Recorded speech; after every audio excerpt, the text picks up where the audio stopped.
El dinero. A ver, pensemos un segundo en él. Son solo monedas, billetes, números en una pantalla, pero de alguna manera dictan casi todo en nuestra vida. Ahora, ¿alguna vez nos hemos puesto a pensar qué es lo que el dinero le hace a nuestra mente? Bueno, hoy vamos a sumergirnos justo en eso, en el fascinante y a veces un poco retorcido mundo de nuestra relación con el dinero.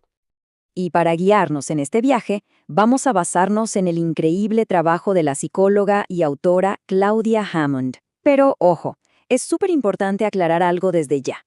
Esto no es una de esas guías de cómo hacerse millonario, para nada.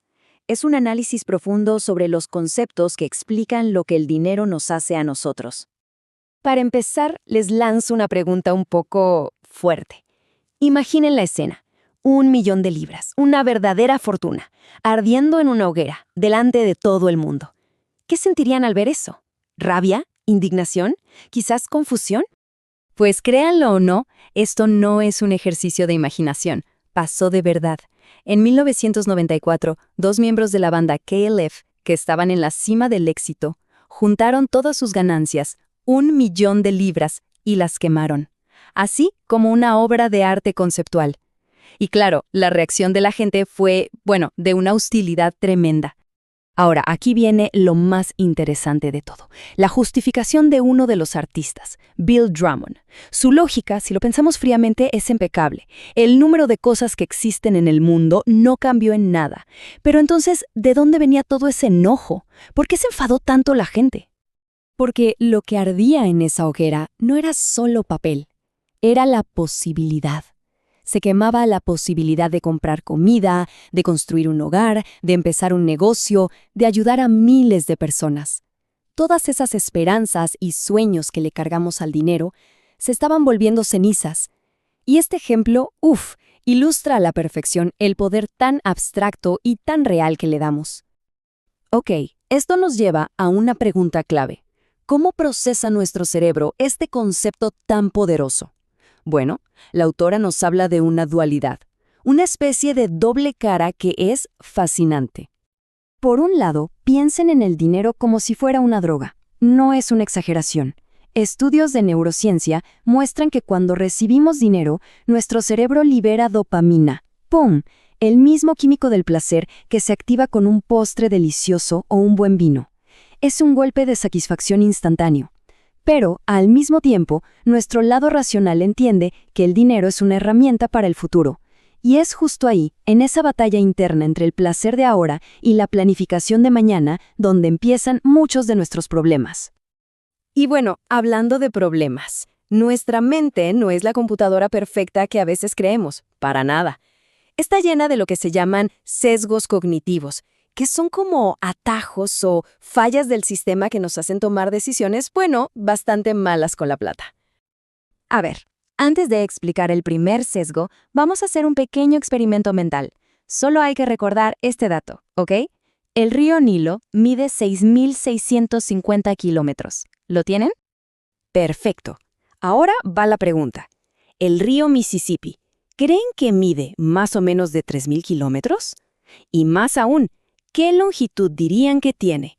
Tómense un segundito para pensar en un número. ¿Ya tienen la cifra?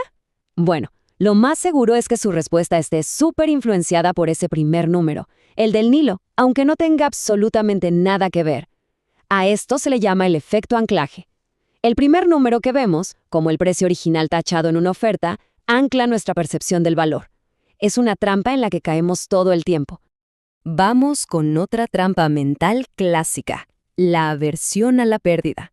Dicho en fácil, nos duele mucho, pero mucho más, perder 100 pesos de lo que nos alegra ganar esos mismos 100 pesos. Y este hecho tan simple explica por qué a veces hacemos cosas que no tienen sentido, como aferrarnos a una inversión que va en picada solo para no tener que aceptar la pérdida. Es una decisión irracional para evitar el dolor. Pero sigamos, porque la influencia del dinero no solo afecta nuestras decisiones de bolsillo, su poder es mucho más profundo. De hecho, llega a afectar nuestra moral y hasta la forma en que tratamos a los demás. Y aquí los estudios que cita Hammond son, para quedarse pensando. Por un lado, se ha visto que la pobreza no es solo no tener plata. El estrés constante que genera puede afectar la capacidad de pensar con claridad. Y en el otro extremo, en un famoso experimento con el juego Monopoly, a los jugadores que se les daba una ventaja injusta desde el principio empezaban a actuar más arrogantes, más egoístas, incluso comían más de los snacks que había en la mesa. Y si lo anterior parecía fuerte, agárrense con esto, porque es de verdad inquietante. Hay un estudio con escáneres cerebrales que mostró algo increíble.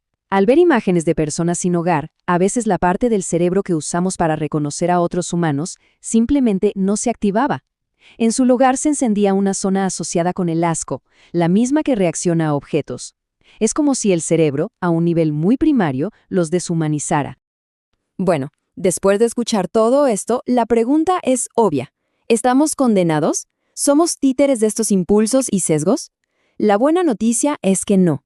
La autora nos dice que el primer paso para tomar el control es justamente entender cómo funciona nuestra propia mente, ser conscientes de estas trampas. Y de hecho, propone 3 estrategias súper concretas que además están respaldadas por la ciencia. Punto 1. Gastar en experiencias, no en cosas. Un viaje, un concierto, los recuerdos de eso nos dan una felicidad mucho más duradera que el último gadget. Punto 2. Invertir en los demás. Está demostrado que gastar dinero en otra gente nos hace más felices que gastarlo en nosotros mismos. Y punto 3, que es clave, dejar de pensar que el tiempo es oro todo el tiempo y aprender a disfrutar de las cosas simples sin calcular cuánto cuestan. Al final, la gran conclusión de todo este análisis es bastante clara. El dinero en sí no es ni bueno ni malo. El tema es que es una idea, una construcción psicológica con un poder brutal sobre nosotros. La verdadera maestría financiera no está en acumular más y más, sino en entender su juego mental para que seamos nosotros quienes lo usemos como una herramienta, y no que él nos use a nosotros como una droga. Y así cerramos, dejando una pregunta en el aire para que cada quien la piense. Después de todo lo que vimos, cómo influye en lo que vemos, en lo que sentimos y en cómo actuamos, vale la pena hacer una pausa y preguntarse con total honestidad, en mi vida, ¿quién lleva las riendas? ¿Mando yo o manda el dinero?